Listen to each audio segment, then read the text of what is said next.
पोरानो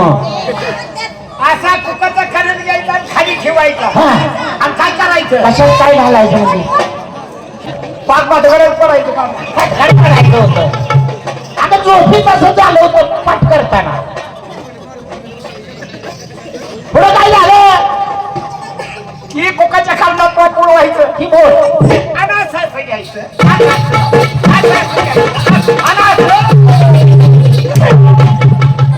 काय केलं ग कुकाच्या करंडात बोट अडकलं होतं कारण मग हा पुढं आहे माझं बोट कुठं अडकलं अंगात तुला एक वाजता वाचतो मग